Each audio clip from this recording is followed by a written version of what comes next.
tem mais pessoas que ficaram de entrar mesmo, mas vão entrar aí no decorrer, provavelmente, né? Então vamos, para a gente estar dando início de hoje, né? A gente vai estar começando o estudo da carta 2, para quem quiser deixar meio separado, né? Não vai ser agora a leitura, a gente vai fazer primeiro a nossa conexão, a nossa meditação, mas vai ser no PDF da página 41 até 45, e no livro da página 63 até a 70, né? É o comecinho da carta 2 mesmo, e vai até o pedacinho da página 70, né? Um pouquinho. A gente vai estar falando, a volta de a continuação de Cristo voltando do deserto, né? Ele chegando na cidade dele, se reencontrando com a mãe, e a conversa dele com a mãe, o período que ele ficou na casa dele, né, o significado de tudo isso. Então vai ser bem bacana aí essa parte de hoje aí para nossa conversa, né? Então vamos lá. Então vamos começar então começando com a nossa meditação, né? Deixa eu só pegar aqui.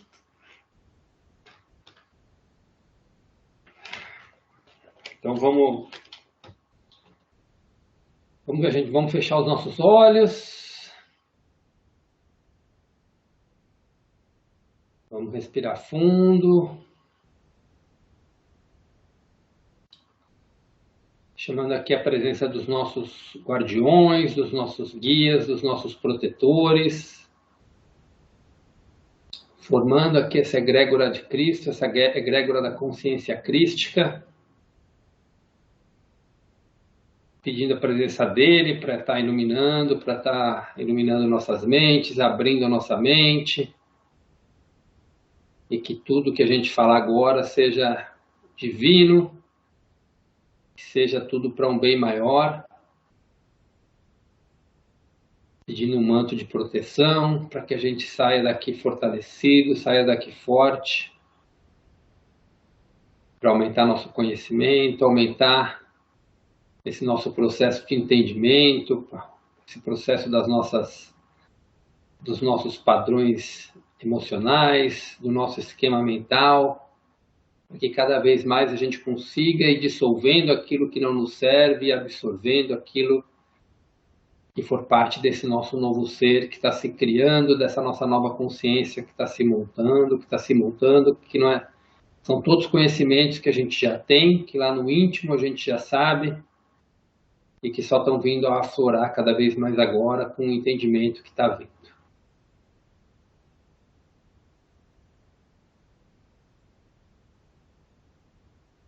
Vamos silenciando, relaxando a nossa cabeça, nosso couro cabeludo. Vamos dando comando para relaxar o nosso ombro, relaxar todo o nosso corpo. Relaxando nossos braços. E vamos descendo para relaxar nossas pernas. Relaxar os nossos pés. Para que a gente fique num estado de relaxamento profundo, para que a gente possa absorver cada vez mais o que vai ser passado aqui. E vamos fazer a oração para que a gente se conecte com Cristo, para que a gente se conecte com essa egrégora. Pai, Mãe, Vida, Tu és minha vida, meu constante apoio, minha saúde, minha proteção. A perfeita satisfação de todas as minhas necessidades e minha mais alta inspiração. Peço que me reveles Tua verdadeira realidade.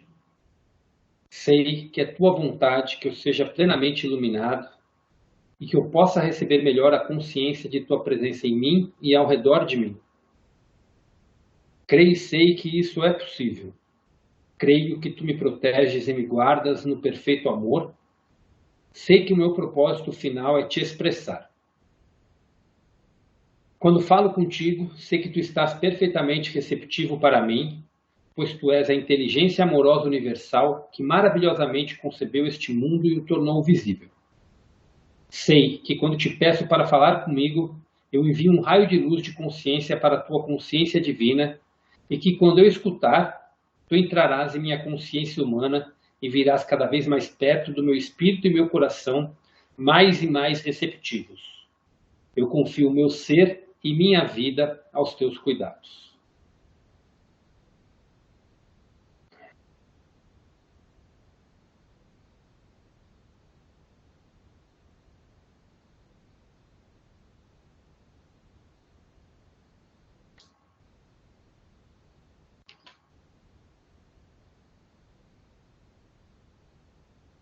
Vamos aos poucos abrindo os olhos.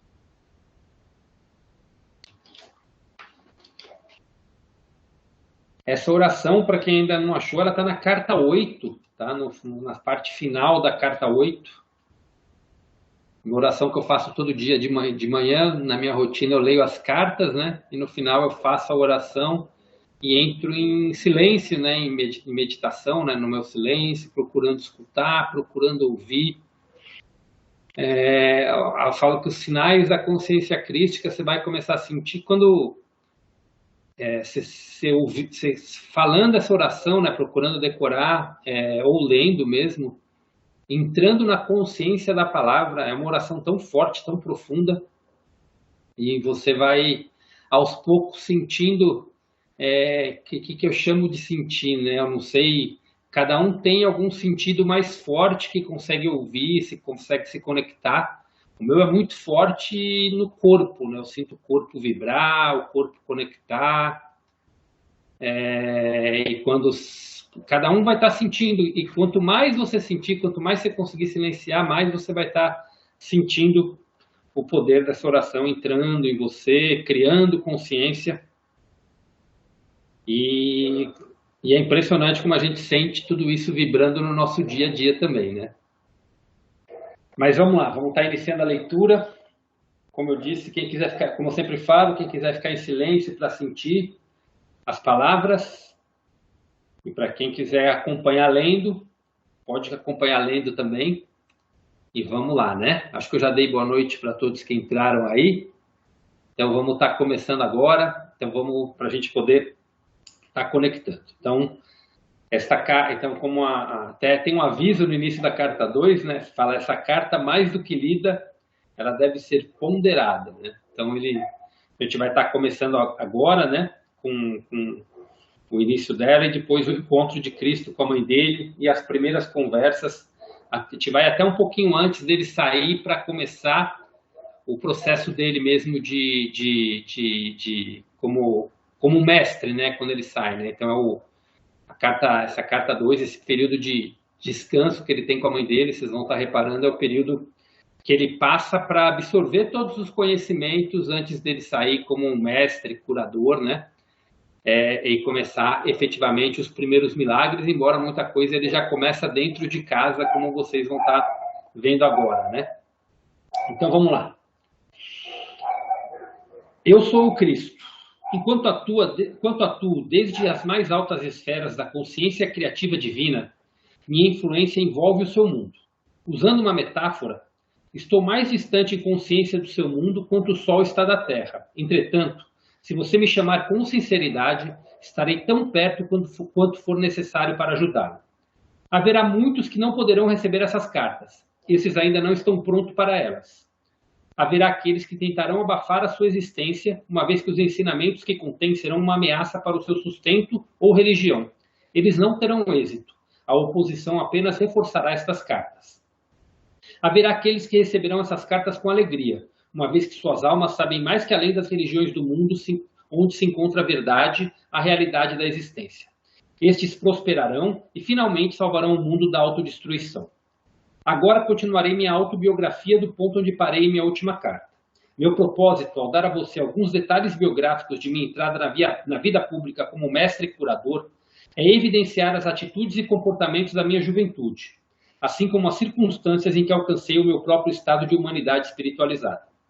É importante que você possa visualizar como era a Palestina na época em que estive na Terra e perceber claramente os conflitos internos que meus ensinamentos despertaram nas pessoas doutrinadas na crença judaica e nos ritos tradicionais. Esses conflitos são um ponto central que incapacitou os evangelistas de registrar com precisão tudo aquilo que tentei ensinar. Nos evangelhos são frequentes as referências às minhas parábolas, que descrevem a realidade do reino dos céus ou o reino de Deus, seja qual for o termo que os evangelistas têm utilizado. Porém, em nenhum lugar foi feita uma tentativa para aprofundar o sentido das palavras em si, para explorar as figuras de linguagem ou para chegar ao significado.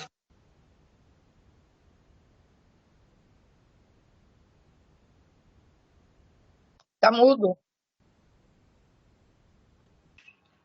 Já estava mudo faz tempo ou ficou agora? Oi? Ficou agora? Ficou só um pouquinho. Eu devo ter apertado uma tecla aqui sem querer que deixou ele mudo. Então vamos lá. Nos evangelhos são frequentes as referências às minhas parábolas, que descrevem a realidade do reino dos céus ou reino de Deus, seja qual for o termo que os evangelistas têm utilizado. Porém, em nenhum lugar foi feita uma tentativa para aprofundar o sentido das palavras em si, para explorar as figuras de linguagem ou para chegar ao significado espiritual do reino de Deus ou do reino dos céus.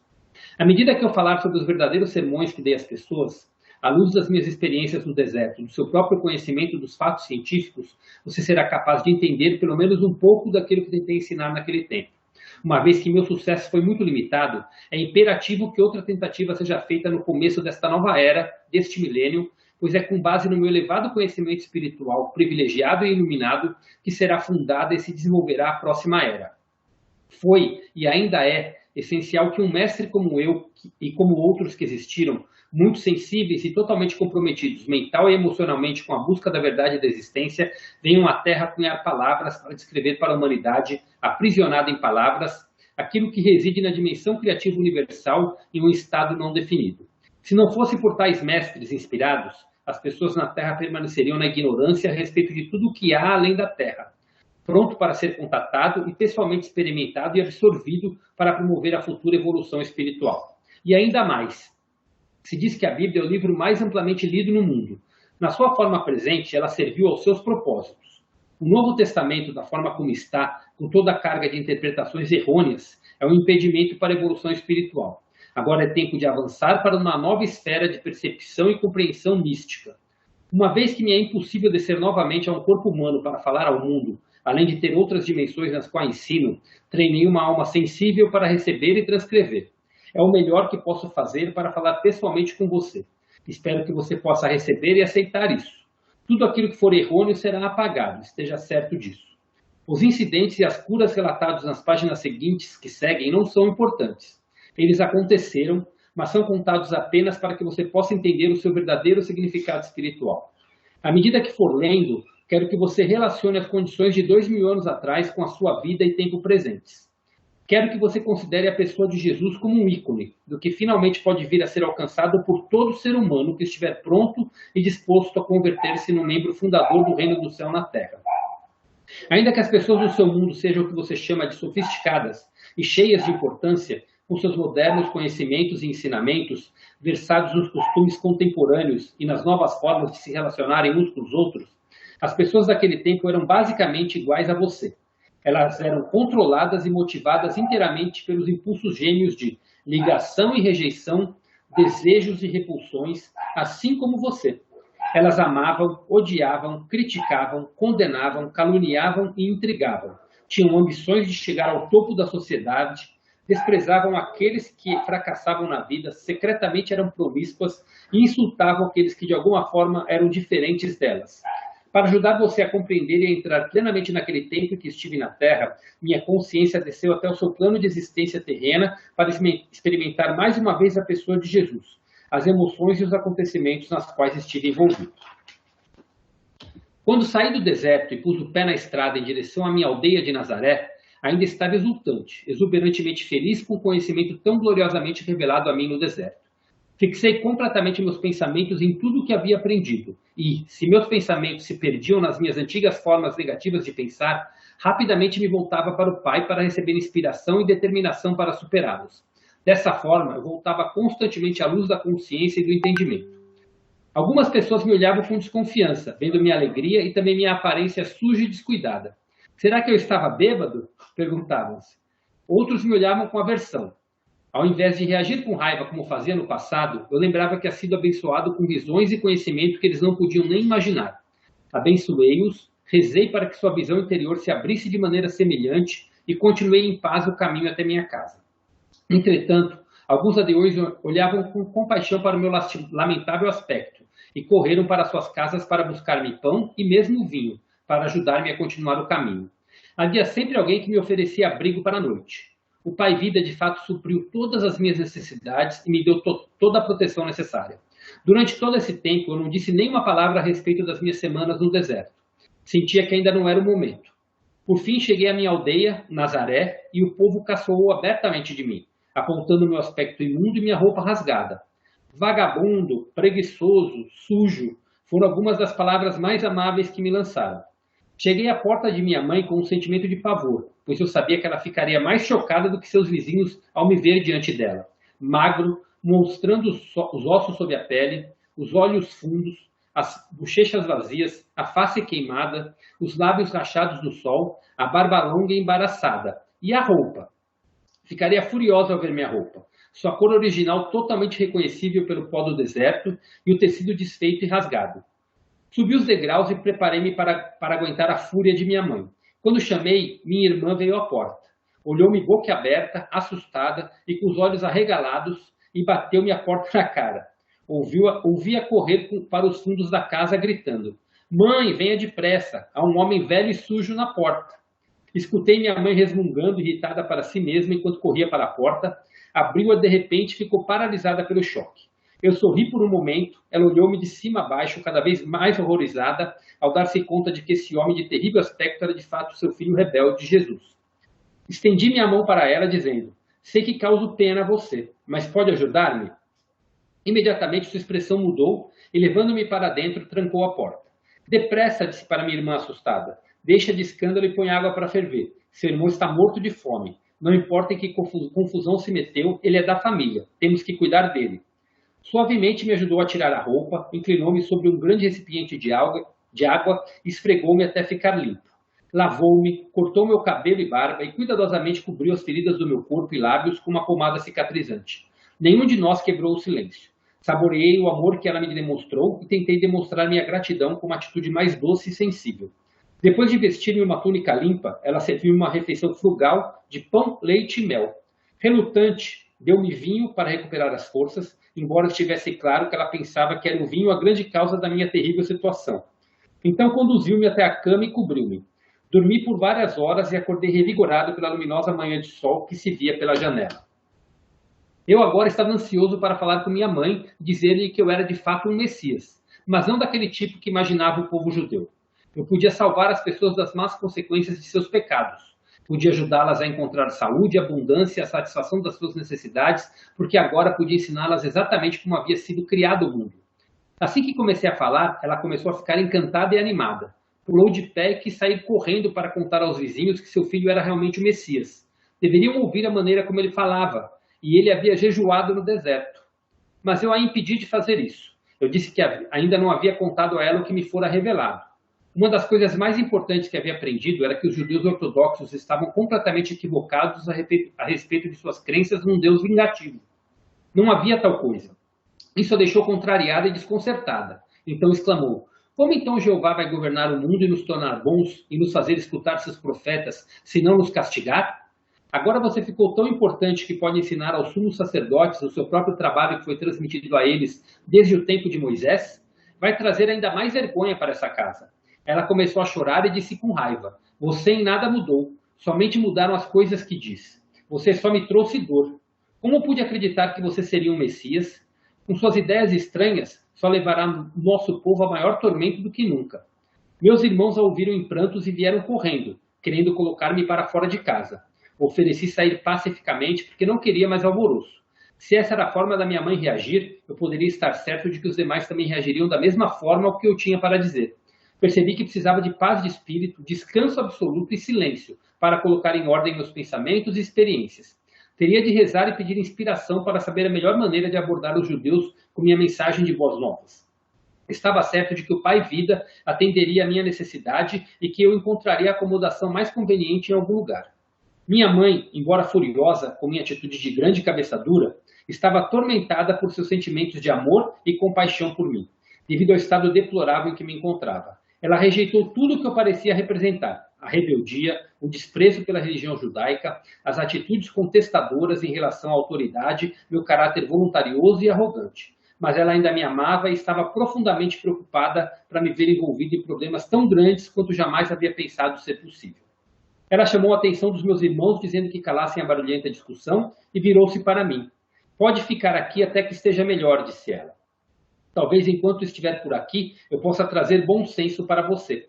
Posso dizer que se sair às ruas falando da forma como fez comigo, terminará em uma situação ainda pior do que agora. Pessoas boas vão cuspir e jogar seu lixo podre sobre você. Você é uma desgraça para essa família. Apesar de toda a sua raiva, ri e agradeci, beijando-a calorosamente. Fiquei contente, sabendo muito bem que, por trás de toda essa raiva, ela estava profundamente preocupada comigo. Alimentou-me bem e confeccionou-me boas roupas novas. Agradeci por tudo que ela fez para melhorar minha aparência, porque sabia que para mover-me livremente entre os ricos e pobres, deveria estar com roupas decentes e adequadas. Às vezes havia escassez de alimentos em casa. Recorrendo ao poder do pai, eu a reabastecia sem dizer nada. Ela também não disse nada. Eu sabia que ela se perguntava, com tristeza, se além de todos os meus péssimos hábitos, eu agora também era ladrão. Então me pegou com um pão recém-saído do forno nas mãos. Ela sabia que eu não havia saído de casa para comprá-lo e também que o forno não havia sido usado naquele dia. Não me disse nada, mas me olhou de forma reflexiva. Eu pude ver então as suas atitudes mudarem. Ela já não estava mais tão certa de si. Ela começava a questionar a sua própria atitude em relação a mim e também a verdade acerca das minhas afirmações. O que realmente aconteceu com ele no deserto? Como ele poderia fazer um pão sem usar o fogo, a farinha e o fermento? O que isso significa? É ele o Messias? Então meu irmão feriu sua mão. Ele sentiu muita dor quando o ferimento infeccionou. Permitiu-me colocar minhas mãos em sua ferida e fazer uma oração em silêncio. Eu podia ver que ele sentiu o fluxo do poder entrando em sua mão, porque ele me olhou de forma estranha. A dor foi embora, disse brevemente. Estava mal-humorado quando se afastou, e eu sabia que ainda que tivesse sentido alívio da dor, não havia gostado de que eu fosse capaz de ajudá-lo. Senti seu ciúme. Minha irmã havia queimado sua mão e outro irmão muitas vezes se queixava de dores fortes de cabeça. Fui capaz de curar os dois. Meus irmãos começaram a caçoar a respeito dos meus poderes mágicos. Perguntavam-se que mal eu poderia fazer a eles se me irritassem. A tensão em casa aumentou e senti a tristeza de minha mãe que ansiava pela paz no lar. Mas ela viu mudanças em meu comportamento e sentiu-se reconfortada. Eu estava mais tranquilo, visivelmente controlava minhas prováveis explosões, continha minha energia, refreava minha impaciência e já não discutia mais. Tornei-me mais atencioso, ouvindo suas queixas de mulher, ajudando-a em casa, consertando os móveis quebrados, caminhando pelas colinas até fazendas distantes para encontrar as frutas e verduras que ela queria. Cheguei a amá-la com ternura e compaixão, como uma mãe deve ser amada. Um dia ela se aventurou a perguntar-me: você ainda acredita que Jeová seja um mito? Jó disse que se Jeová retirasse sua respiração, toda a carne viria abaixo. Esse é o Jeová que vi e em quem acredito. Ninguém viu a Jeová, disse ela com firmeza. Eu vi aquele que criou todas as coisas, respondi calmamente. Eu o chamo de pai porque ele é o amor perfeito. Um amor mais perfeito que o de uma mãe, acrescentei sorrindo para ela. Ele trabalha dentro, através e para toda a sua criação. É o Pai em mim que tem trazido as coisas de que você necessita em casa e que curou a meus irmãos e irmãs tão rapidamente. Eu podia ver que ela estava começando a entender um pouco do que eu dizia. E o que é o castigo? Perguntou-me. Não existe castigo de forma como compreendemos. Nascemos para nos comportarmos da forma como fazemos. Temos que encontrar uma maneira de superar nossos pensamentos e sentimentos humanos, porque esses nos separam da proteção do Pai e nos trazem as doenças e a miséria. Quando tivermos aprendido a superar o eu, então entraremos no reino dos céus. Minha mãe afastou-se silenciosa, claramente ponderando sobre o que eu dissera, mas não mais com raiva. Eu sabia que ela estava meditando sobre minhas afirmações e percebi que eu estava colocando de cabeça para baixo o seu seguro e bem conhecido mundo. Ela se sentia perdida e insegura sem a sua crença num Jeová ameaçador e terrivelmente vingativo se a humanidade fosse indisciplinada. Perguntava-se no que o mundo iria se tornar se dependesse inteiramente dos homens controlarem as suas maldades e a dos outros. Mesmo os reis e governantes eram malvados em suas ações. Se em Jeová para castigar, para reinar e castigar os pecadores, onde iríamos parar? Enquanto restabelecia minhas forças, estudei as escrituras cuidadosamente para que pudesse encontrar-me com os fariseus e escribas de forma confiante. Também era absolutamente necessário que eu soubesse o que havia sido escrito a respeito do Messias, porque estava convencido de que eu era aquele sobre quem os profetas haviam falado. Eu poderia verdadeiramente resgatar, salvar as pessoas da doença, miséria e pobreza, restaurar-lhes a saúde e a prosperidade, ensinando a verdade a respeito do reino dos céus e a realidade do Pai.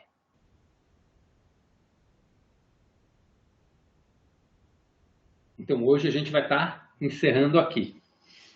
Antes dele sair para conversar com as pessoas fora. Então vamos respirar fundo. Para que a gente possa absorver as palavras que foram faladas.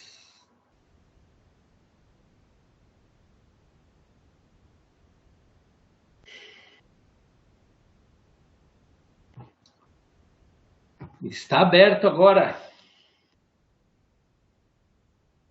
para as perguntas, para as palavras, para o que cada um interpretou, para os questionamentos.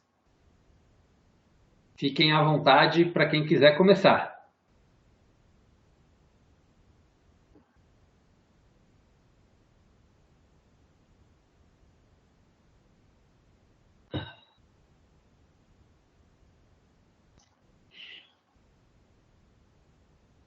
Quem vai puxar a corda hoje?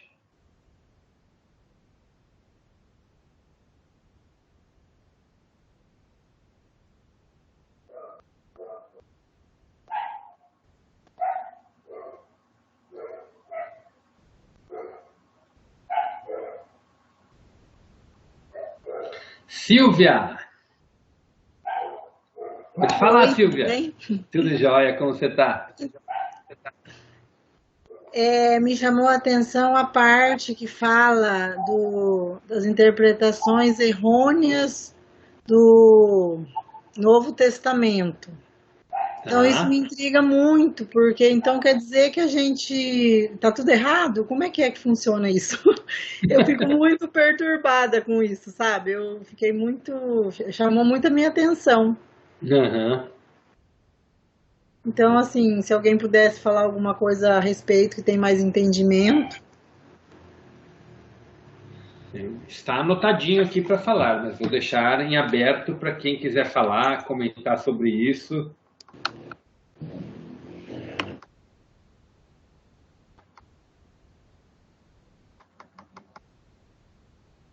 Está todo mundo hoje reflexivo, estou vendo a carinha de quem eu estou podendo ver aí, está todo mundo pensativo no que foi falado.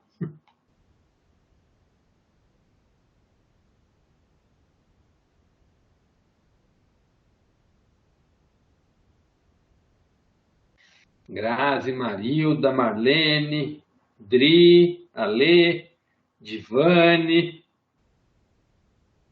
Pode falar, Grazi. A Silvia já começou com aquela perguntinha na palavra-chave, né?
Ok, Grazi. Obrigado pela contribuição. Pode falar, Marlene.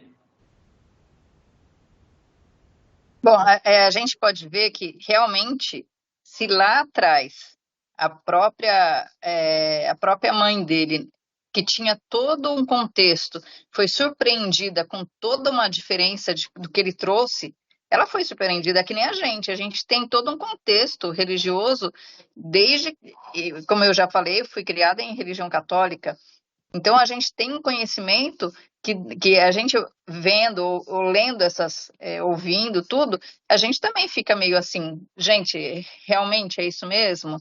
Isso surpreende a gente também, como surpreendeu a mãe dele que viveu o tempo inteiro com, nossa, tem castigo, como não tem castigo? Como ele não vai castigar? Como ele vai criar? Como ele vai organizar e comandar se ele não castigar? Então, tudo isso para ela e para nós também é uma coisa chocante, assim, que muda muito o que a gente pensa. É o que eu acho, né? Essa parte da mãe dele, assim, até, isso aí já vou até fazer um adendo. Assim, é importante nesse ponto que a gente a gente voltar a 2000 anos atrás. Imagina, não existia nada de cristianismo, concorda? Tipo, não existia nada. E aí ele aprendeu um conhecimento, o que ele aprendeu no deserto foi um conhecimento totalmente novo. Imagina, a mãe dele foi criada na crença judaica, como todos ali, né, daquela região, né, criados na crença judaica. Então, quando ele chega ali falando de coisas totalmente diferentes, imagina o impacto que isso não causa, sendo que a mãe dele, desde quando ele nasceu, tinha certeza de que ele era o Messias. Isso foi falado para ela, né? Tanto que nem tudo, toda aquela parte da Bíblia, tanto que nem é mencionado aqui, que fala sobre o nascimento de Cristo, das histórias que contam, né, de como foi concebido e tudo mais, aquilo tudo é real. Então, para ela, ele era o Messias. E, de repente, ele começa com conhecimento totalmente diferente de tudo aquilo que ela acreditava. Então, imagina o impacto que não era, né? Então, realmente, esse é um ponto importante da gente ver, assim, já... Ele falou, se até chegando dentro de casa, minha missão já está complicada, imagina quando eu for para a rua para falar com as pessoas, o que vão falar de mim? Então vamos lá. Quem gostaria de estar comentando mais agora, para a gente abrir? Pode falar.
Uhum.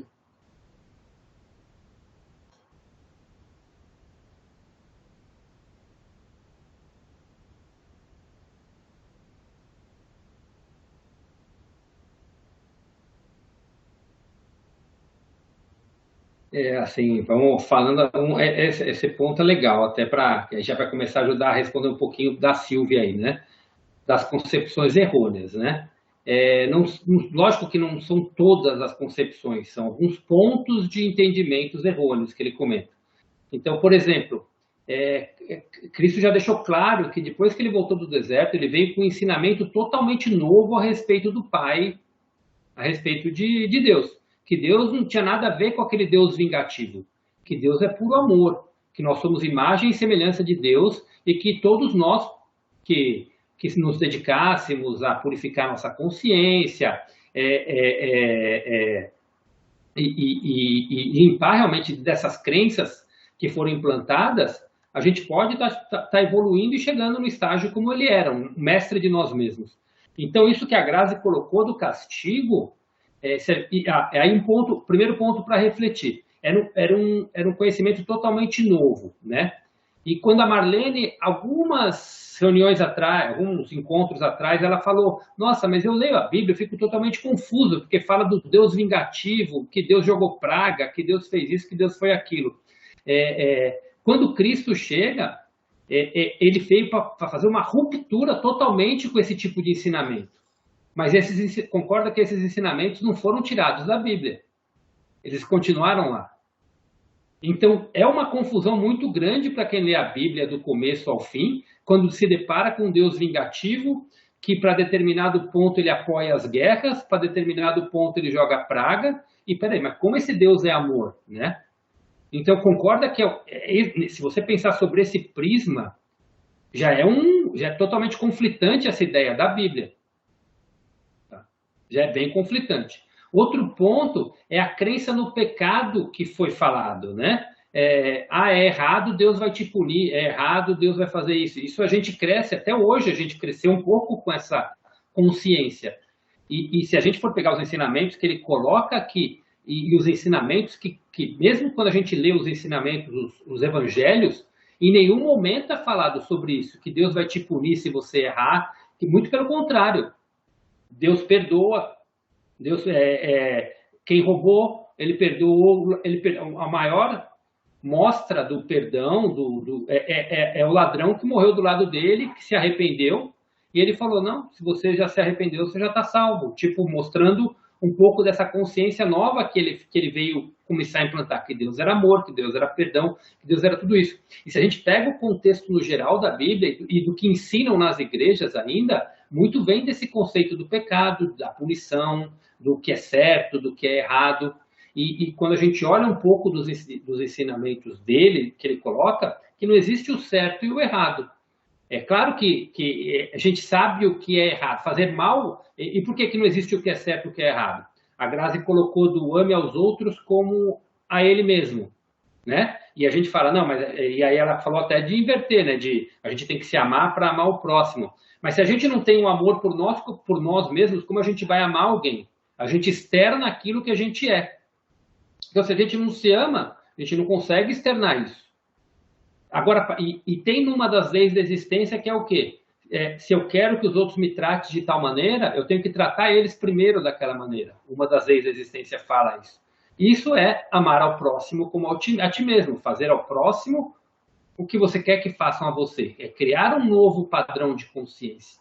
Então, se a gente, quando fala de concepções errôneas, é aquilo, não é tudo errado, mas algumas concepções errôneas do que ele quis dizer. Um dos exemplos, eu não vou estar entrando em vários aqui, porque a leitura da carta 2 e da carta 3, a sequência, onde ele fala dos principais milagres que ele fez, ele fala e das interpretações, a gente vai entendendo um pouquinho das concepções errôneas.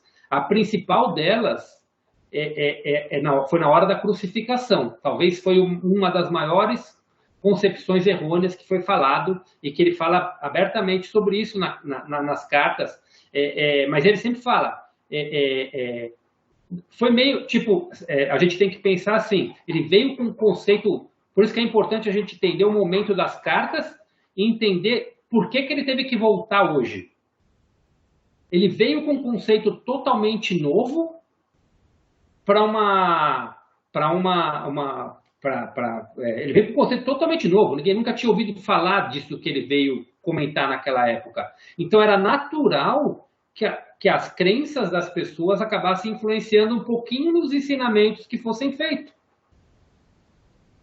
Por mais que fizessem com a melhor das intenções, é isso que a gente quer falar. Então, quando ele fala de concepções errôneas, um pouco é isso. Tanto que num dos pontos aqui embaixo, ele fala,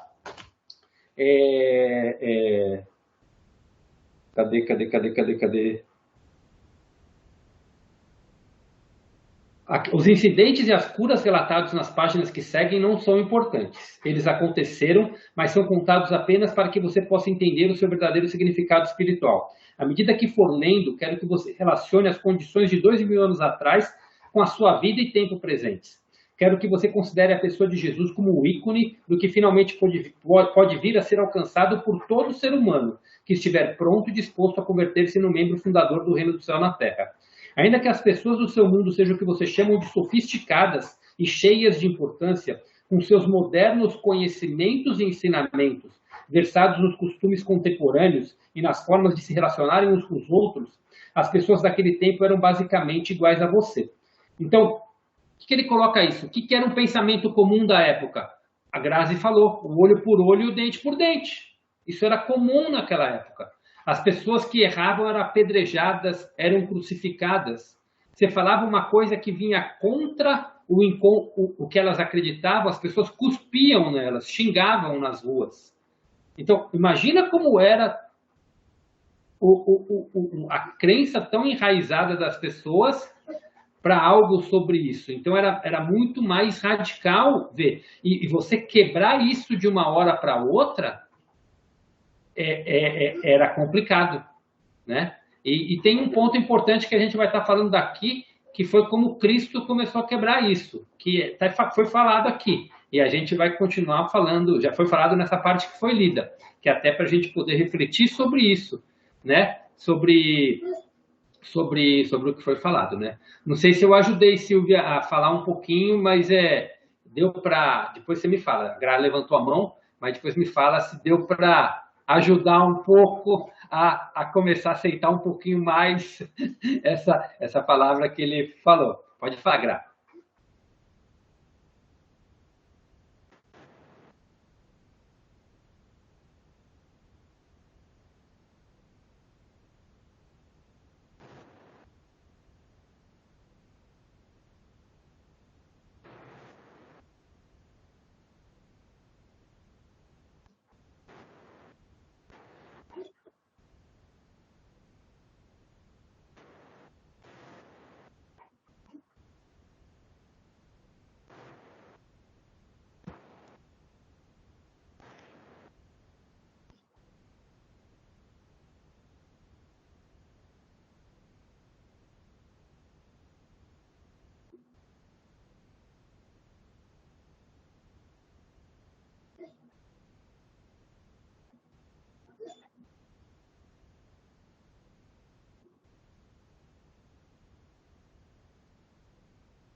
Isso, até só para falar do que a Grazi falou aí, foi, se eu não me engano, em 300 depois de Cristo. Constantino, eles fizeram uma reunião da igreja para falar aquilo que podia e que não podia ser escrito. Então, tudo aquilo que nas palavras de Cristo é assim, tudo aquilo que colocava, acho que já foi até lido na carta 1, tudo aquilo que colocava ele como mais humano foi tirado da Bíblia, para deixar ele como uma divindade que não poderia ser alcançado por ninguém. E sendo que ele mesmo fala que todos não só nas cartas, na própria Bíblia fala que todos aqueles que seguirem os seus ensinamentos podem fazer o que eu fiz e muito mais. Mas foi muita coisa tirada. Na época, a sociedade era altamente machista, e algumas crenças dizem, né, e aí vai dos estudos, o 13º apóstolo de Cristo era Maria Madalena. E tem um evangelho de Maria Madalena que foi tirado.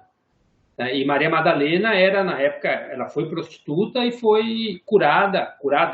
Ela não foi curada da prostituição, ela foi curada de uma doença terminal por Cristo, e aquilo foi tão profundo para ela que ela se tornou uma seguidora e fiel de Cristo. E ela é considerada por alguns estudiosos como se fosse a 13ª discípula, né, apóstola, agora não me fugiu o nome, mas o 13º apóstolo de Cristo. Então foi um dos evangelhos que foi tirado porque naquela época a sociedade era totalmente machista. Então, alguns dos pontos que falam de concepções erradas. Tem um ponto aqui que Cristo fala, que ele se referia a Deus como pai, porque ele não podia falar pai e mãe, porque Deus é pai e mãe, porque a sociedade era tão machista que se ele falasse em pai e mãe, menos ainda iam aceitar o conhecimento, tudo aquilo que ele estava sendo passado. Então, são alguns dos pontinhos que vão falando de detalhes das interpretações erradas. Um outro ponto importante, que aqui ele não menciona diretamente nos estudos das cartas, por isso que eu vou estar comentando. E foi uma coisa que eu sempre questionei isso no coração, e para mim fez muito sentido depois que eu li a carta 4, embora ele não fale diretamente o que eu vou falar aqui, mas existe uma crença quando a gente vai na igreja católica ou na igreja cristã como um todo, que se você acreditar em Jesus, você é salvo. Quem não acreditar em Jesus não é salvo. Aí você fica pensando, quer dizer, a pessoa ela faz o que for aí fora, mas ela acredita na existência de Jesus, então ela está salva. Ou seja, o fato de acreditar em Jesus, ela está isenta de fazer qualquer besteira na vida. Aí você tem uma pessoa que nasceu... um índio que nasceu na floresta, que cultua a natureza, que cuida da mata, que vive ali na vida dele em profunda sintonia com a natureza, que nunca ouviu falar da igreja cristã, nem sabe quem foi Jesus, e ele não vai ser salvo porque ele não acredita em Jesus. Aí você pega uma pessoa que está lá no mundo árabe, que eles são criados na igreja... vou fugir o nome, os árabes são muçulmanos, onde o profeta deles é Maomé, que na carta 4, Jesus se coloca no mesmo nível de Maomé, porque todo faz parte de uma irmandade da consciência crística. Aí a pessoa, ela crê em Maomé e ela tem a vida dedicada a Deus, respeita todo ser humano, respeita tudo aquilo, e essa pessoa não vai, faz ajuda para toda mundo, ela não vai ser salva porque o profeta dela é Maomé e não Jesus. Então aí você começa a fazer isso é uma concepção errônea do que foi implantado. Então são pequenos detalhes que a gente coloca, mas como Cristo fala aqui na Bíblia, ele fala, a Bíblia serviu ao seu propósito até os dias de hoje. Ajudou na evolução, claro, da humanidade até ela chegar onde é hoje. Tem uma carta que fala que na carta 1 a gente falou isso, que as congregações se reuniam e levavam a palavra de Deus para todo mundo. Isso ajudou a elevar a humanidade. Mas assim, agora tem muitos dogmas, crenças, alguns detalhezinhos que é onde ele fala que são algumas concepções errôneas. Por exemplo, na Bíblia, que foi um dos evangelhos é o Evangelho de João, que fala sobre o Apocalipse, que foi ditado por Cristo, e é a fase que a gente está vivendo na humanidade hoje em dia, né? Nós estamos vivendo o Apocalipse, então não é uma concepção errônea. Agora, é muito difícil ler o Evangelho de João do jeito que ele escreveu, que é muita... do jeito que foi escrito, você tem que ver interpretações de quem entende muito isso. Então são então isso aí é uma parte real, não? Então é exatamente isso. É importante a gente ter, que ele coloca aqui, é o que te coloca o coração. Então eu vou voltar ao que a Marlene colocou naquele dia, No teu coração, Deus ser vingativo, isso você acredita nisso? Eu acho que todos aqui é unânime falam, não, Deus é amor. Só que se a gente ler a Bíblia inteira, dá um nó na nossa cabeça. Entendeu? Então, esse ponto, quando a gente fala em concepções errôneas, não é o geral, mas é muitos pontos colocados que, como a Grazi falou lá atrás, que vieram para tipo meio que controlar o que eles não podiam. A frase, o conceito é assim: o que eles não podiam entender, eles preferiram tirar fora, ou deixar sem explicar, como ele mesmo coloca aqui. Ninguém pegou uma parábola minha, poucos colocam lá e colocam uma interpretação. Então eu vim aqui para interpretar muitas das coisas do que eu falei. Então é nesse ponto que coloca. Não sei se deu para ajudar aí para a Silvia aí para descer mais tranquilo. Pode falar, Marlene. Eu não sei se a Silvia ia falar agora, mas a Marlene está com a mão levantada, então pode falar, Marlene. Então, como vocês estavam falando, a Grazi, tudo, que a Bíblia foi feita, eu li em algum lugar, porque eu já li bastante coisa, que a Bíblia foi feita por cartas de São Paulo aos Coríntios, as cartas de não sei o quê, então eles usavam as cartas dos apóstolos para montar a Bíblia. E tem essas cartas que eles chamam de apócrifas, alguma coisa assim, que elas foram retiradas para não fazer parte da Bíblia, porque elas não interessavam para a humanidade ler aquela informação, aquela carta que tinha ali.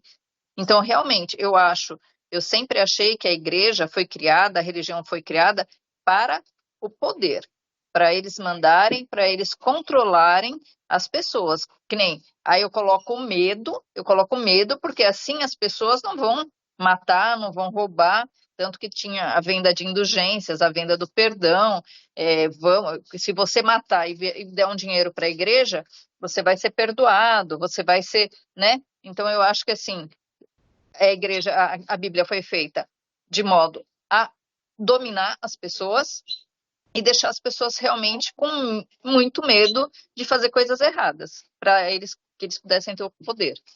Eu acredito muito nisso. Ok. Podem falar, eu falei bastante, hein, agora.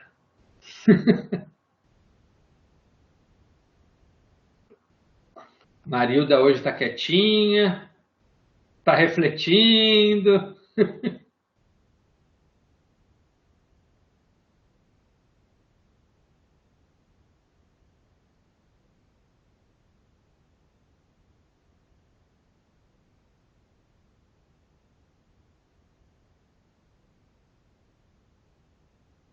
Sim, sim.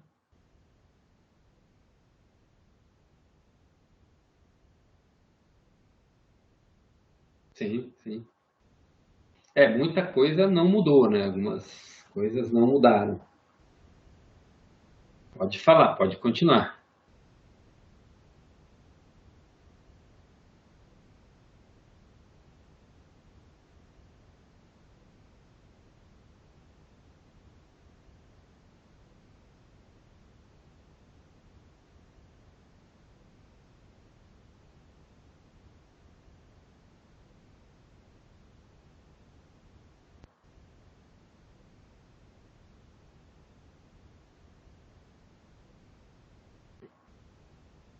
Uhum. É, de, de- Deus não é um, ele mesmo fala, né? Não é um ser, né? Ele é uma consciência. Ele é uma consciência. Posso falar? Pode falar. Eu vejo que naquela época, né, pelo que a gente está lendo aqui, é que os conflitos eram tão desafiantes pelas tradições, as crenças, né, tradicionais que existiam, que até mesmo os discípulos tinham dificuldade de relatar a simplicidade que Jesus realmente era, o que ele queria passar para nós. Então, eu creio que eles também, vou falar o que a Marlene falou, eles tinham medo, porque naquela época era muito complicado falar as coisas, acredito que tão simples, tão fáceis de entender, Então, eles complicavam um pouco para poder colocar isso dentro do Evangelho. Talvez seja isso, sei lá, eu imagino, né? Essas interpretações errôneas que foram colocadas, que a gente hoje tem como se fosse uma luz através das cartas, creio eu, né? Até a mãe, os irmãos dele, né, tinham dificuldade de reconhecer a simplicidade dele, o que ele queria passar, achavam que ele estava louco, bêbado, que ele não estava no juízo perfeito, não queriam mais ele, não estavam renegando a presença dele, que era o Messias ali, e que ele queria mostrar que, através do que ele fez com os irmãos, né, as curas, né, e a mãe ainda ficou com aquele questionamento, até que no fim ainda ela fez algumas perguntas para entender realmente se ele era o Messias, né? Sim. Então, essa carta 2 aqui, realmente a gente tem que ler mais vezes, ponderar mais, porque tem muita informação aqui que a gente tem que estudar e tentar entender. Você vê que a primeira frase dessa carta é: esta carta, mais do que lida, deve ser ponderada. Exatamente. Exatamente. E assim, é legal você falar, você entrou no ponto que eu ia estar falando. Esse é o grande, o outro segundo grande ensinamento que a gente pega nesse ponto. Parece que enquanto as pessoas não viam a cura ou os milagres, elas não acreditavam no que ele tinha para falar. Como que ele mudou o pensamento da mãe? Quando a mãe começou a olhar que saiu um pão feitinho, sem nada, sem ter feito nada. Quando ele curou os 3 irmãos, cada um da queimadura, da dor de cabeça, tal. E aí, peraí, alguma coisa tem. Tá usando como ele mudou, quando ele foi mudando sempre o seu comportamento.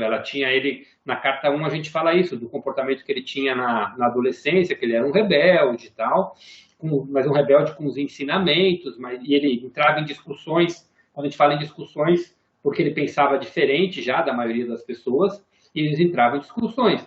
E ele já não discutia mais. Ele simplesmente ele passou os irmãos começaram a discutir e ele passou a manter a tranquilidade, a aceitação da consciência de cada um, porque eles perceberam que um ficou com ciúme, aquela coisa de irmãos, que acontece normal. Mas enquanto ele não fez, e isso vai ficar mais claro durante a carta 2, vocês vão estar vendo no momento que ele fala isso, mas parece que enquanto a mãe não viu aquilo, ela não deu ouvido. Tipo, estava questionando. E aí, de repente, ela... Opa, peraí, alguma coisa tem. E também tem uma questão que eu sempre me pergunto, né? Cada religião vê a Bíblia de uma forma. Uhum. É muito isso, né? Porque você ouvir um padre falando, um pastor evangélico, um adventista, eles colocam o entendimento deles, daquilo que eles estão lendo, não o entendimento que todos deveriam ter. Uhum. Né? Que, pela simplicidade, né, que a gente está vendo aqui agora. Aquele entendimento que toca o coração. Não, eles colocam, como a Marlene falou, a igreja quis ter este poder para, e a Grazi também comentou, para controlar as massas, né? No fim das contas, é sempre o poder que prevalece entre os homens, né? Infelizmente. Mas eu creio que isso vai mudar muito. A Marlene colocou um ponto também, que ela falou dos discípulos, né? Que eles às vezes não tinham, talvez, o entendimento para falar. Então, uma coisa que é importante de entender, a mentalidade da época, o medo que eles tinham até para escrever. Se você for olhar a história dos discípulos de Jesus... A Maílda falou. Foi a Marilda? Foi a Marilda. Se você for olhar a história dos discípulos, tirando João, que morreu preso, morreu com 90 e poucos anos, mas morreu preso. Todos, um morreu enforcado de ponta cabeça, outro morreu, um morreu crucificado de ponta cabeça, outro morreu enforcado. Todos eles foram assassinados. Maria Madalena fugiu para a França, conseguiram fazer a fuga dela para a França. Então, quando vocês começam como morreram os discípulos digita no Google mesmo, como morreram os discípulos de Jesus, e vai contando a história de alguns ali que você vai vendo como foi isso. Então, imagina como era a mentalidade daquela época para quem passava o conhecimento dele era uma forma de você estava dando controle para o ser humano para ele ser o mestre dele, para ele conseguir as coisas que ele queria, e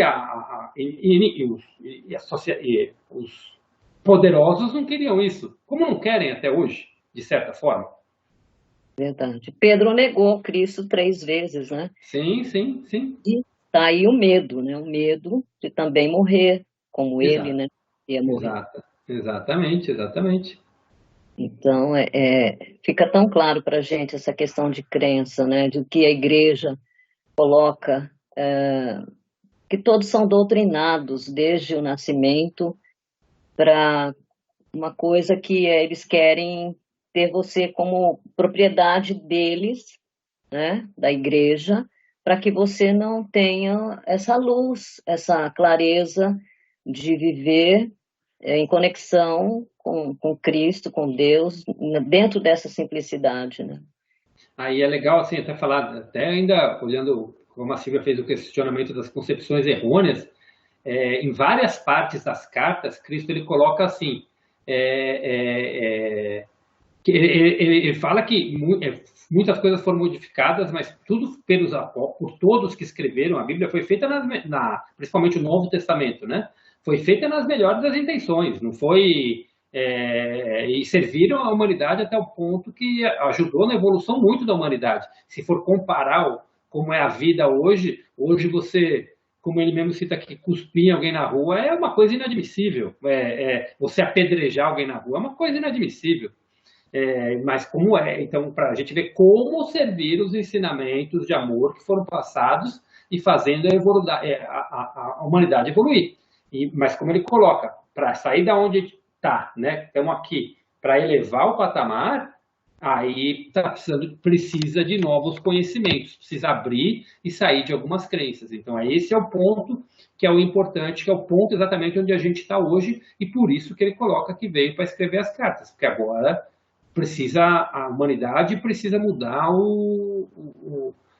entender um pouco mais sobre as leis da existência, para poder fazer os rumos da nova era, né? Então, nesse ponto. Então, e outro ponto que eu ia falar das concepções errôneas, ele deixa muito claro assim, e quando ele fala numa das partes, quando eu falo sobre isso, eu não estou me referindo a nenhuma das grandes almas que fizeram grandes coisas, como Irmã Dulce, como Madre Teresa, como grandes almas que a gente conhece, que vieram e elas tiveram a consciência, mesmo vinculada a uma religião, né? Pode ser a católica, pode ser a evangélica, que for, são almas iluminadas que vieram para passar o bem para a humanidade. Ele fala, algumas dessas almas foram inundadas pela consciência crística, mas só que elas às vezes estavam tão presas no dogma dela que não conseguiam expressar totalmente isso. Mas elas implantaram tudo aquilo de bondade para a humanidade. Então muita coisa boa realmente foi feita. Então, nesse ponto que é importante, como, não sei se o que vocês já leram de linguagem que os anjos falam, eles falam de uma linguagem totalmente direta para a gente. A gente não pode levar ferro e fogo muitas das coisas que a gente escuta, porque ele fala tipo, você precisa corrigir isso, mas não significa que você é mal porque você precisa corrigir isso. Deu para entender? O ser humano às vezes leva, eu estou fazendo tudo errado, leva para aquelas coisas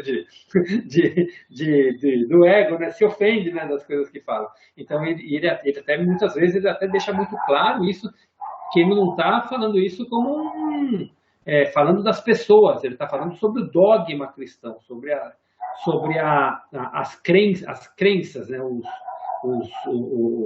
Você precisa fazer isso para ter aquilo. Então, é esse ponto que ele coloca. Tá? São os dogmas, não as pessoas. Pode falar, Grazi, você levantou a mão.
Sim, sim.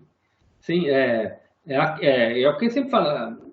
Tá fazendo sentido? Tá tocando seu coração? Tá sendo verdadeiro? Então deixa vir e pratica. E pratica. Vamos lá. A Lei vai falar alguma coisinha. Givane. A Gilbana entrou agora. É Gilbana. Quiser, se não puder falar, pode escrever que a gente lê. Silvia, você queria comentar um pouquinho do que a gente falou? Se fez sentido, não fez sentido? Que a sua percepção de tudo isso pode falar também. É bem interessante, né? Assim, as falas, né, de todo mundo que se pronunciou aqui agora no grupo. E assim, dá para refletir profundamente sobre, né? Porque vai trazendo muito, como diz, consciência mesmo, é o que a gente está falando todo o tempo nos encontros, né? Nossa, e é muito assim, deixa eu usar a palavra libertador, é muito libertador isso, traz muita coisa boa, né? Então, assim, maravilhosa essa troca, maravilhosa, eu agradeço, né? Gratidão por todos. E eu tô amando, assim, porque eu sou bem leiga, como eu já falei, então eu quero aprofundar meus conhecimentos, então o que as falas estão trazendo estão me ajudando muito. E eu sei que eu tenho que ir em frente e trazer, deixar no meu coração aquilo que faz sentido, porque é isso que a gente que sabe, né, que tem que acontecer. E, assim, nas questões de que você falou, né, nem tudo é errôneo, né, realmente a gente tem que sentir com o coração, né. Essa questão, graças a Deus, faz tempo que eu tirei isso da minha mente, de que Deus castiga.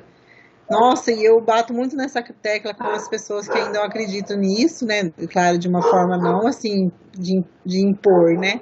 Mas eu digo, eu não acredito nesse Deus aí de punição. A gente responde pelos atos, né? Da gente, das nossas escolhas. Então, mas eu agradeço muito por essa troca e tá sendo muito bom, viu? Bom, e assim, e lembrando sempre da gente, assim, o que eu falo, assim,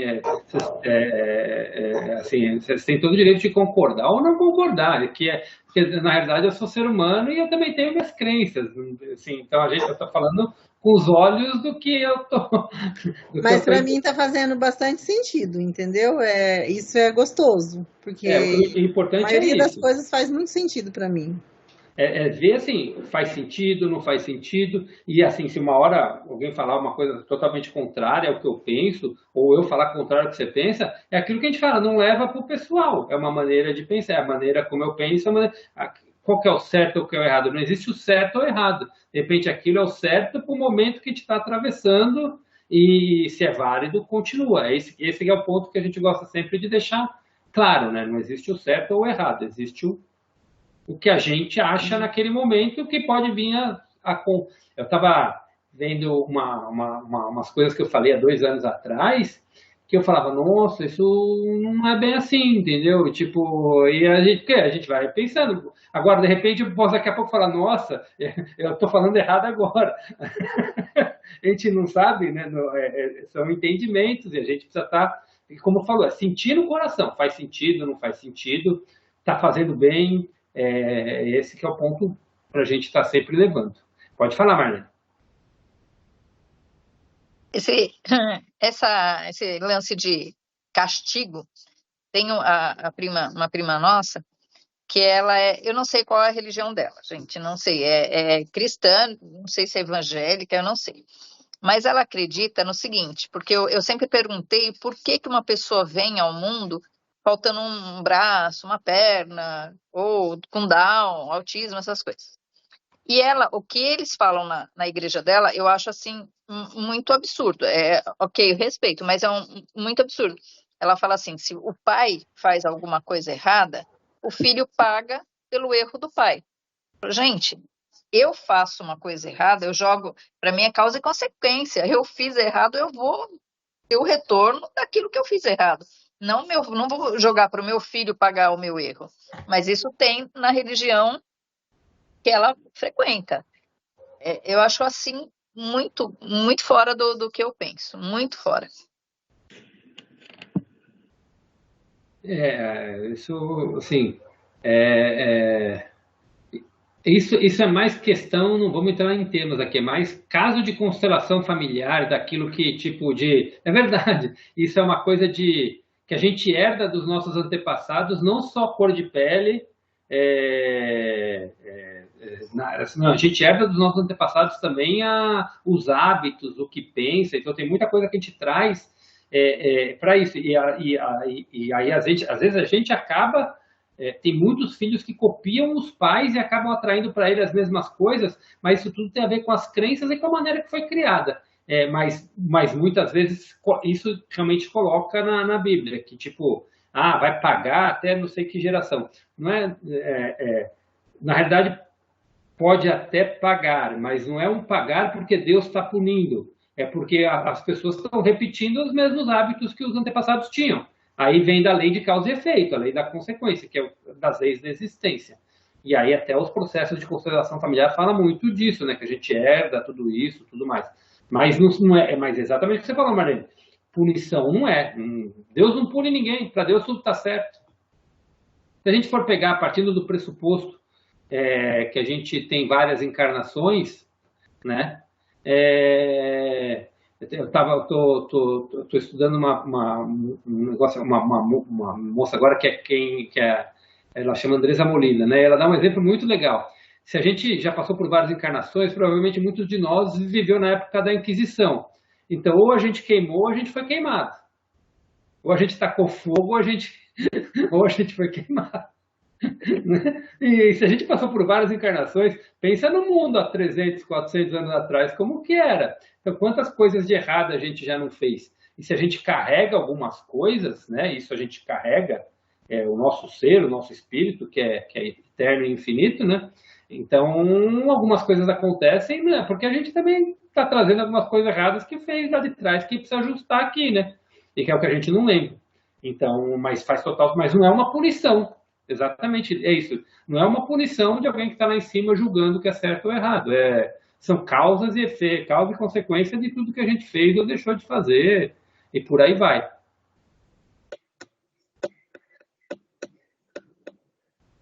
Pode falar, Grazi.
É,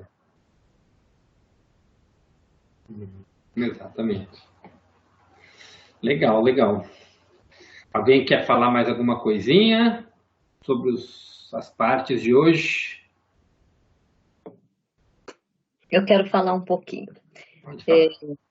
Eu tive duas oportunidades de entrar em grupos para estudar a Bíblia. Eu quis entrar para ver realmente se era aquilo que eu queria para mim, para o meu entendimento. O primeiro grupo só falava do Antigo Testamento. Aí eu fiquei um tempo e saí. Aí uma moça também me chegou, ofereceu um estudo bíblico, ela acho que da Igreja Adventista, e chegou um momento que eu falei para ela que eu não queria mais. Eu não sei como que ela ficou assim espantada, mas eu falei que não era aquilo, eu não estava conseguindo ter o entendimento que ela tentava passar para mim. Então, o que eu vejo assim, as pessoas, elas querem colocar para você aquilo que você tem, não aquilo que você realmente está buscando, né? Então, é muito complicado. Minha mãe também era estudiosa da minha mãe. Eu não entendo nada disso aí que você está falando. Um dia você vai entender. Daí eu pensava comigo, mas será que eu preciso de luz assim em cima de mim? Alguma coisa eu abrir e falar assim, nossa, tá tão claro aqui, mas não é tão claro assim. Tanto que aqui fala das interpretações errôneas. Então, assim, esse questionamento existiu quando eu abro a Bíblia e eu achava que o problema era eu. Achei, o problema sou eu, porque eu não consigo enxergar o óbvio. Mas não é tão óbvio assim, né? As interpretações errôneas que Cristo diz que naquela época os mitos existiam, que os próprios evangelistas não conseguiam, passavam aquilo que eles podiam registrar, mas não tinha tanta precisão, né? Como os que a gente está vendo aqui agora, né? Que é o próprio Cristo falando com tanta clareza, tanta simplicidade, né? Sim, sim, sim. E vai ser, assim, a decorrer da carta 2 e da carta 3, assim, a gente fala de Cristo quando ele fala, eu sou o caminho, a verdade e a vida, né? Eu falo que o caminho ele descreveu na carta 1, né? O caminho não, desculpa, a verdade, né? A verdade dos ensinamentos, que são os ensinamentos que ele teve no deserto, né? Na carta 2 e na carta 3, a gente vai vivenciar como ele viveu isso na vida dele, o caminho dos ensinamentos dele sendo passado para as pessoas e a maneira como ele foi falando. Então ele vai mostrando e depois é aprofundado, né? A partir da carta 4 ele aprofunda vários temas, então é muita coisa que vamos estar falando aí bastante, até para dar entendimento. Então tem muitas coisas que hoje que a gente está questionando hoje que é respondido mais para frente. Então até às vezes eu tomo cuidado para quem, como a maioria está começando a ler as cartas agora, né? Para não quebrar isso, né? Senão a gente está falando da carta, das outras cartas mas são questionamentos que ele deixa aqui. Igual ele fala aqui, não sei como vocês veem, a primeira vez que eu li aqui eu fiquei meio confuso. Elas eram controladas e motivadas inteiramente pelos seus impulsos gêmeos de ligação, rejeição, desejos, repulsões, assim como você. Na carta 5 ele só fala disso aqui. O que é ligação, rejeição, desejo, repulsão? Quando ele entra no estudo do ego, né? Que é quando ele fala do estudo do ego, né? De como como o ser humano é formado, né? Como o universo foi formado e como o ser humano é formado e o que esses desejos representam, né? Então, então vai clareando cada vez mais mesmo as palavras como ele fala, né? Então é um ponto para a gente ir pegando. Pode falar, Marlene. Existe alguma carta o motivo dele ter escolhido o local que ele nasceu, que ele foi ministrar, porque assim, eu sempre achei, até tem uma outra pessoa que fala que é evangélica, que fala que eu sou muito feminista. Mas assim, por que ele foi num lugar desse, se lá era tão machista, e se ele não poderia colocar as mulheres em... Colocar as mulheres como apóstolas, por exemplo?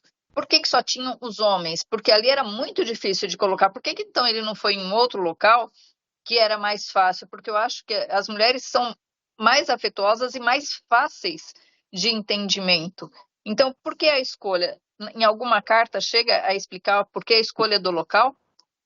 É um dos, ele fala que ele fala não é de, ele fala assim, não é de você se espantar de eu nascer lá, por causa porque se você pegar a Bíblia toda escrita, a Bíblia toda ela é formada em cima de uma crença em cima dos judeus praticamente, né? Da crença judaica, né? Do seu povo escolhido, e tudo mais. Então ele nasceu dentro daquele, então ele nasceu como um judeu, para dar um ensinamento totalmente novo e totalmente diferente. Tanto que se você pegar o mundo hoje, tirando a parte oriental, a parte bem por Oriente mesmo, onde a influência de Buda é muito maior, né, naquela região onde são mais espiritualistas, a influência de Gandhi na Índia, né,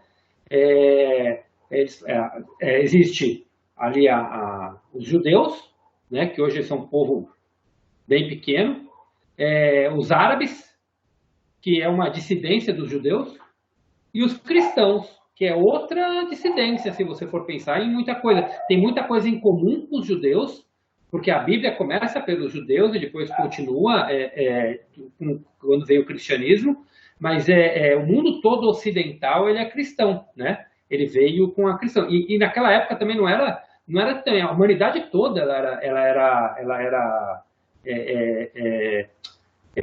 machista, não era só ali, né? Quando a gente pega essa reunião que teve de 300 depois de Cristo, de Constantino e tudo mais, a igreja já era dominada pelo Império Romano, e o Império Romano era totalmente machista também. A sociedade é machista. Ele trata sobre o tema de machismo, do machismo aqui, né? A consequência que isso causou para a humanidade.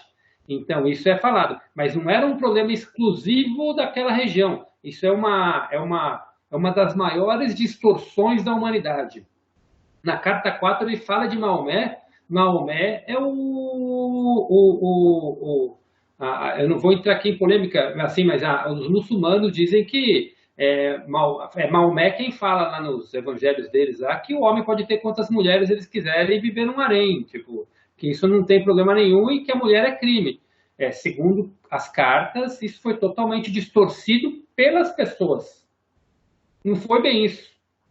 E a missão de Maomé era exatamente o contrário, era mostrar o valor da mulher. Só que as crenças vieram totalmente diferentes. E Maomé é o mundo árabe, os muçulmanos. Ali é onde são o maior preconceito hoje contra as mulheres, não é entre os judeus, né? Os israelitas são bem... Existe uma coisa do homem com a mulher, mas é muito mais tranquilo. O pior, que é onde elas vivem cobertas, essas coisas todas, são os árabes radicais, são os muçulmanos. E o Maomé foi o profeta que veio para ensinar o valor da mulher. Você vê como a informação foi distorcida. Pode falar, Silvia. A gente vai estar indo para as considerações finais, então quem quiser falar aí para a gente não estender muito mais, então pode falar. A Silvia, a Grazi também está com a mão levantada, pode falar, Silvia. A Marlene tocou num assunto bem pertinente, porque eu sou muito feminista. E pasmem vocês, eu já falei muitas vezes que Deus é machista. Porque sobrou tudo para a mulher, gente. Pelo amor de Deus, sobrou TPM, menstruação, cólica, dor absurda no parto, a menopausa que rebenta com qualquer uma, porque eu já estou estudando sobre isso, né? A questão das domésticas, a maternidade, tudo. Então, assim, eu sou meio revoltada com isso daí, viu? Nossa, eu não me conformo. Eu não me conformo. Então, você, Marlene, falou um ponto assim que me incomoda muito, muito, muito mesmo. Pela criação, a gente é submetida a uma carga assim extremamente pesada, difícil, né? Aí vem aquelas. Eu tenho ranço do Dia da Mulher, por exemplo. Porque assim, aquele monte de homenagem, que não sei o quê, e daí? E daí? Porque as coisas não mudam, ou estão demorando muito para mudar. Então, essas mensagens já não me tocam mais, né? Então, assim, eu tenho uma dificuldade muito grande de aceitar certas condições femininas, né? Porque assim, é um absurdo, eu acho, na minha cabeça, assim, é muita coisa para um ser humano só, né, levar. Então é um desabafo, viu, gente? Eu concordo. Ele fala sobre ele fala sobre Cristo fala nas cartas fala sobre o machismo, fala sobre racismo, fala sobre vários pontos que são importantes. Então mas assim para vou falar, eu não vou entrar nesse assunto porque esse assunto vai entrar lá na frente, né? Tem um capítulo que não é uma carta inteira, mas uma parte de uma carta que fala exatamente sobre esse tema, né? São distorções, mas isso não, isso vem é uma das maiores distorções da humanidade. Isso remonta dos tempos da queda da consciência da humanidade, quando a gente falou na vez passada da queda de Atlântida, da queda de Lemúria. Lemúria ela era era dominada, a energia que predominava era feminina, era um mundo muito mais amoroso, mas com seu equilíbrio masculino e feminino. E depois da queda da humanidade, quando veio o dilúvio e tudo mais, veio a queda da consciência e aí veio e aí o que predominou foi a consciência masculina em detrimento da feminina. Tá? Então, o nosso cérebro, porque todo mundo eu, Christian, sou masculino e feminino. Eu tenho o cérebro masculino e o cérebro feminino. Todo mundo tem sua parte masculina e sua parte feminina, mas se a gente nasceu como homem ou como mulher, a gente tem as funções específicas do nosso sexo que a gente veio explanar nessa encarnação. Então, mas todos nós temos o nosso masculino e o nosso feminino. E quando está desequilibrado um dos dois lados, hoje a maioria dos homens age como age porque o masculino está desequilibrado, por incrível que pareça. O masculino está desequilibrado e a fraqueza deles vai se comportar como tal. Para ver uma das maiores distorções que o machismo vem da fraqueza do homem e não reconhecer o seu lado masculino. Isso é uma das maiores fraquezas que o homem tem hoje em dia. Aquela coisa que o homem não chora, isso é tudo coisa de uma sociedade que implantou porque para tentar esconder, né? Não chora, mas faz um monte de coisa para esconder o choro, entendeu? Então é não reconhecer o feminino que existe dentro dele. Isso é uma das maiores distorções que passa a humanidade hoje em dia, né?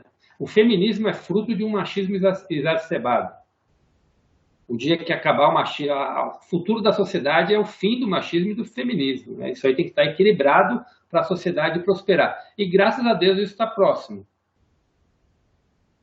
Que o equilíbrio da humanidade, esse novo humano que está surgindo com a expansão, com a ascensão planetária, com todas as coisas que a gente está vivendo hoje em dia, é para vir esse equilíbrio. Cada vez mais do feminino se equilibrar. O feminino, não o feminismo. É importante falar isso, é o feminino, não o feminismo. E é o masculino, não o machismo. Pode falar, Grazi.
E se for pensar naquela época,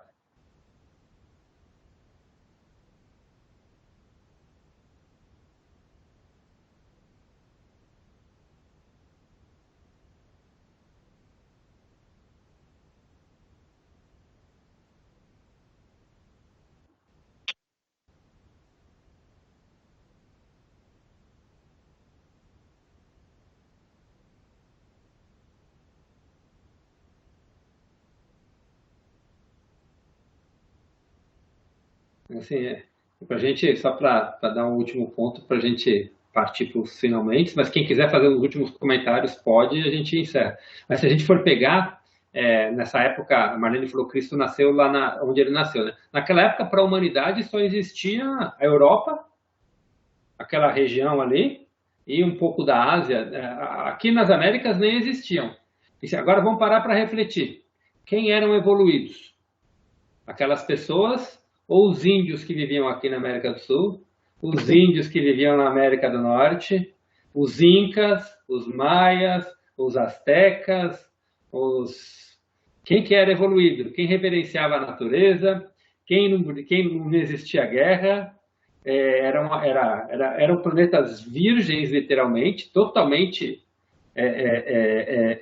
verdes, puros, ou seja, eles viviam puramente, e aí veio as pessoas lá querendo implantar uma religião, um modo de viver, uma maneira de viver para todas essas pessoas. Tanto que os guardiões da humanidade, quem quiser estudar isso mais profundamente, já que estamos falando de expansão de consciência, os guardiões da humanidade são os índios. As verdadeiras medicinas estão na floresta. Quem são os guardiões dessa medicina? São os índios. Né? São eles que vêm com todo esse processo que está vindo de muita coisa, está surgindo exatamente dessa civilização. Então, é um ponto para a gente refletir bastante, né? Quem eram os evoluídos? E se a gente vai para a escola, quando a gente estuda história, né? Mal se fala, né? Ninguém sabe a cultura desse povo. A gente conhece a história da Europa, a história lá dos povos que vieram para cá e colonizaram tudo, e isso foi o certo que foi feito. Né? Agora, se a gente pensar friamente, quem são os evoluídos? Quem vive lá na mata, cultuando a natureza e vivendo em harmonia com todos os seres, com os elementais, com os animais e tudo mais, ou nós que detonamos, modo de falar, nós que detonamos a natureza, moramos em casa, coberto, com medo, cercado. Então, quem que está realmente mais em contato com Deus e com a natureza, né? Se a gente for parar, quem são os evoluídos nessa situação toda? Quem não usa nenhum medicamento, ou eles se curam com a natureza, totalmente em harmonia com Deus Pai e Mãe. Sem religião, qual que é a religião deles? A religião deles é a natureza.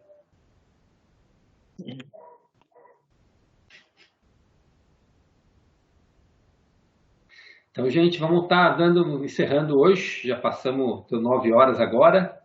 Alguém quer fazer algum comentário? Senão vamos passar para a nossa meditação final, para a gente orar, meditar para as pessoas hoje no mundo aí que estão passando por sofrimento, passando por dor, passando por guerra, por pessoas, se quiserem levar essa meditação para pessoas que vocês conhecem que estão passando por algum tipo de sofrimento particular, também pode levar. O importante é levar luz, levar amor, levar intenção para todas essas pessoas hoje que estão passando por esse sofrimento. Então vamos estar fechando nossos olhos.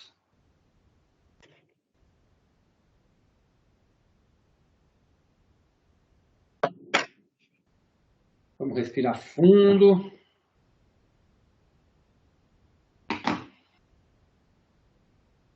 E cada um no seu silêncio faz a sua emanação de amor, a sua oração para todas essas pessoas que estão hoje precisando, passando por dores, por essas crianças que estão em sofrimento nesses lugares, seja de fome, nos lugares que estão passando por esse problema, as pessoas que estão nesse momento, as crianças, as pessoas que estão sofrendo pela guerra.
Aos pouquinhos vamos voltando.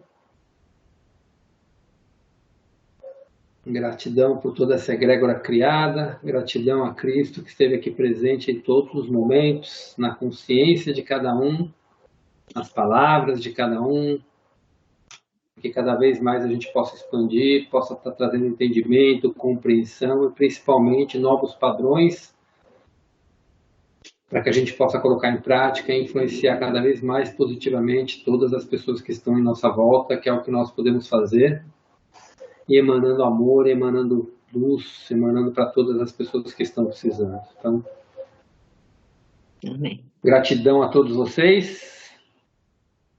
Semana que vem estaremos aqui no mesmo bate-horário. Algumas pessoas já vão estar de volta, né, das ausências aí dessas 2 semanas.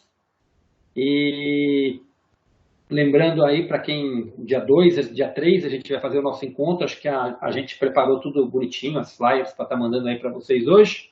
Quem sentir no coração, vai ser bem bacana, um evento de purificação de consciência. A gente vai trabalhar muito as crenças e vai trabalhar também essa conexão com o eu divino, junto com a medicina da floresta, direto dos nossos amigos indígenas, que está ajudando muita gente a fazer uma conexão mais profunda aí. Tá joia? Então, gente, obrigado a todos. Boa noite. Amém. Boa semana para todos vocês aí. Maravilhosa para todos nós.